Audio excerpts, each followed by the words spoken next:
Olá, pessoal. Quem está acompanhando o noticiário aí viu essa questão da compra da Stone, da Lynx, e aí tá gerando um barulho que teria, né, os acionistas minoritários estão reclamando que teria alguma irregularidade. Então, o primeiro ponto, quando eu vi essa notícia, quando eu vejo compra, já me lembra operação no seguro de Eno. Será que isso impacta alguma coisa na policy? Será que se eles forem questionados de alguma coisa, eles podem usar a policy? Será que isso seria uma expectativa? Se eles tivessem um seguro de Eno, eles já deveriam avisar a seguradora? Ou só quando eles forem demandados oficialmente ou instaurar um PAS, né, que é o processo administrativo sancionador da CVM, que eles devem tomar alguma ação com a seguradora. Nossa, quanta coisa, né? Vou explicar tudo direitinho, passo a passo. Então, isso é como se fosse um sinistro na prática, né? Então, vamos pegar uma notícia e vamos fazer uma mini regulação de sinistro sem ter muitas informações, né? Só com base no que saiu na imprensa, mas com base nisso já dá pra gente ter alguns elementos. Então, o que aconteceu? A Stone anunciou uma fusão, uma aquisição, né, sobre a Lynx, e os acionistas minoritários estão falando que os acionistas majoritários, então o valor que eles receberam, né, como para não poderem abrir, como uma cláusula, né, de não compete, estaria mascarando o valor da compra, né, e eles teriam recebido uma bonificação pelo o prêmio de controle que eles falam, né, que os controladores, os acionistas controladores recebem mais do que os minoritários. E aí isso seria uma irregularidade porque, né, os valores teoricamente ofertados, tudo isso, gente, com base na notícia, o que está sendo acusado, tá? Os valores ofertados para que eles não possam, né, competir com outra empresa no mesmo segmento, enfim, e colaborar com os negócios por um tempo, estaria muito acima dos valores praticados pelo mercado, né? O que causa essa estranheza de que, opa, será que tá tudo certo, né? Então, esse é o fato, tá? Aí o que nós temos dentro desse fato, né? Desse fato gerador, né? Primeiro, né? Isso seria uma expectativa. E só para vocês entenderem, né? Se a gente estivesse falando só de acionista, né? O acionista foi beneficiado e etc. Isso até então não seria algo relacionado ao seguro J-No. Mas os conselheiros já estão sendo questionados por que eles aprovaram essa operação, né? Essa negociação.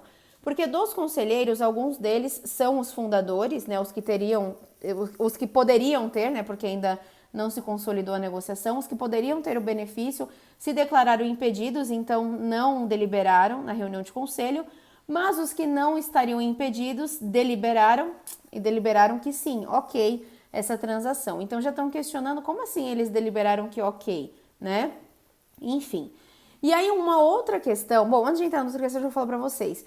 Nesse caso, né, se eu fosse Risk Manager da Lynx, né, eu deveria avisar a seguradora? Isso já é uma reclamação? Pela matéria, ainda não há uma reclamação, mas inegavelmente isso é uma expectativa. É um fato que tem grande potencial de virar uma reclamação. Vamos combinar, né? Tá todo mundo falando, a CVM já abriu o olho, já vou falar também sobre a CVM e a atuação dela nesse caso. Então, assim, óbvio que é uma expectativa. Pode ser que não dê em nada? Pode, mas as chances são muito pequenas. As chances muito maiores é que isso se desenrole e aí pode vir a ação judicial dos acionistas, pode vir processo administrativo sancionador da CVM. Então, primeiro ponto, isso é uma expectativa, tá? Que as pessoas têm muita dificuldade de entender a diferença de expectativa e reclamação. E quando acontece uma expectativa, a maioria ignora, não tem que fazer nada na pólice, mas não, é uma expectativa, ok? Beleza. Ponto 2, onde entra a CVM nessa história, tá? Antes deles divulgarem a notícia, né, sobre essa negociação com a Stone, as ações já tiveram uma movimentação 10% acima da média. Então a CVM já, será que tem um insider aí? Será que vazou essas informações privilegiadas e com base nessas informações alguém ou alguém começou a negociar as ações? Então a CVM já está vendo se houve crime de insider, está fazendo um procedimento interno ainda para verificar se houve algum insider e também para verificar se houve alguma irregularidade nessa transação. Nós tivemos um caso parecido esse ano, que foi o caso da Qualicorp, que é mais ou menos essa história também. Os fundadores receberam um valor diferenciado por acho que 5 ou 10 anos não abrir nenhum negócio parecido e blá. E os valores também estavam muito acima, né? As pessoas estão ligando que está muito acima dos valores praticados de mercado. A CVM instaurou o PAS, então tem o processo administrativo sancionador.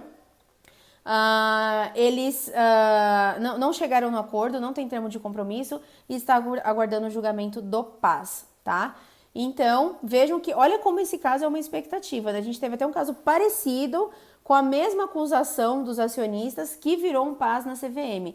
Então, esse caso, a Lynx tem que ontem avisar a seguradora se ela tem seguro. Espero que tenha, né, gente? Pelo amor de Deus, uma empresa de capital aberto, né? Não tem um seguro de A&O, qualquer empresa deveria ter, né? As que podem contratar. As que passam da régua ali, né, de contratação, que tem que ter no mínimo 1 milhão, não pode estar quebrando, não pode estar falida, né? Enfim, quem passa nesse corte aí, todas devem ter. Então, e eu falo que quem faz parte de um mercado regulado, né, CVM, Banco Central, as agências reguladoras também, não dá nem para pensar em assumir uma posição sem ter um seguro de A&O, e um seguro de A&O decente, né, com limite bom, né, com as coberturas bem contratadas, de PR online, de inabilitação, enfim, tudo direitinho, ok?